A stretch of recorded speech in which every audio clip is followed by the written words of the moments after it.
Hello guys, and welcome to this video of the Python tutorial. In this video, we'll be discussing an important topic in Python, which is lists.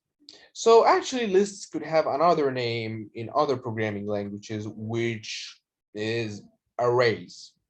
So basically in any other programming language, list it could be named as array, but in Python, it's called a list. Actually, they have the same structure, but only different names. So without further ado, let's check the list out and see how to form a list and how to just get access and data element or elements in this list. So let's check this interesting topic. So at the beginning, let's form a list and name it my list, for example. Say that my list, which will be the name of the variable, equal to, in order to form a list or in order to let Python know that we are forming a list, we have to form this brackets and add our elements. So let's at the beginning form a string and name it Python. Let's open it, comma. Let's add another string, name it Java, for example. Let's add a boolean, which is true. And last, we could add a integer, which could be 12. Then close our braces. So now we have created a variable called mylist. So actually, this variable has data type list. So let's print our list. So let's say print my lists, and let's run our code. So as you can see, our list is printed out. And also, if we want to know the type of this variable, we could use the type function in order to know the type of this variable. So say my list.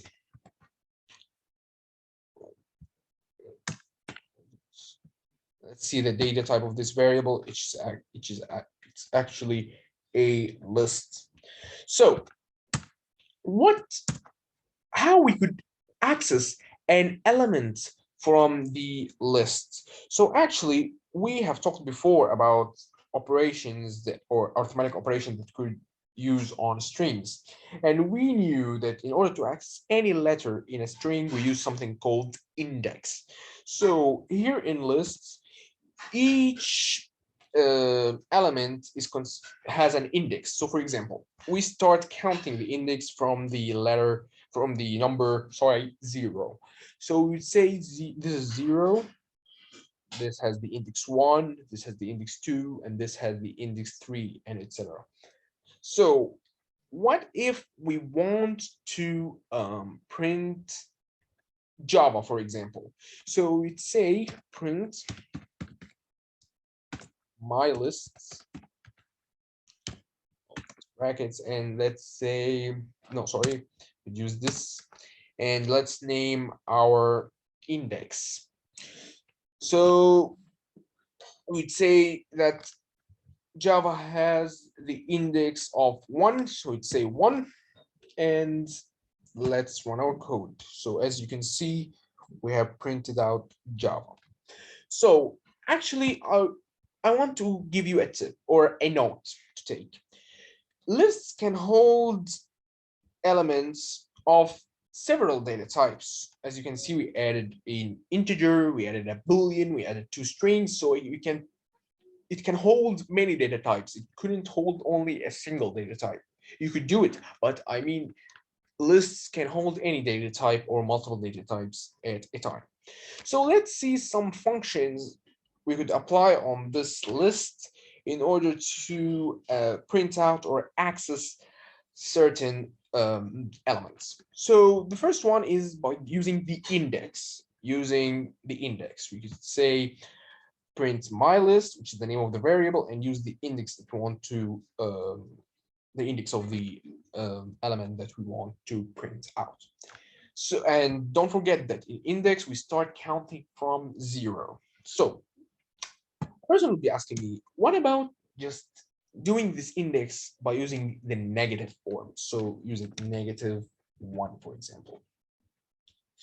So using the negative will print the last data element in the list. So if we could say -2, we're expecting it to print out the true, as you can see, and -3 will print out Java, and -4 will print Python, and etc. Also, we can use a function. It's not actually a function, just we mess around with these brackets in order to print the elements, if we want only 2 elements to be printed out in this list. So we will use, if we want to print Python and Java, for example, so we'll use this 0 index and this double dots and 2. Close our brackets and run our code. As you can see, we printed out Python and Java. All right. Also, we could use, if we want to print true and 12. So instead of saying, I want you to print the index 2 and the index 3, we could easily do it by saying 2 and leaving this blank and closing our bracket and leaving this blank without adding an index. So let's run our code. As you can see, we printed out true and 12. So that's it for tonight's video. Hope you guys get the most benefit out of this video. Hope you guys enjoyed this video. It was just a very short video and it's a very simple topic. Actually, we'll have part 2 of the lists. We will be discussing more and more functions we could use on and we could use and apply on lists. So thank you guys for today's video, and stay tuned for the other videos, and there will be more upcoming videos. So thank you guys. Hope you guys like this video. I would really appreciate it.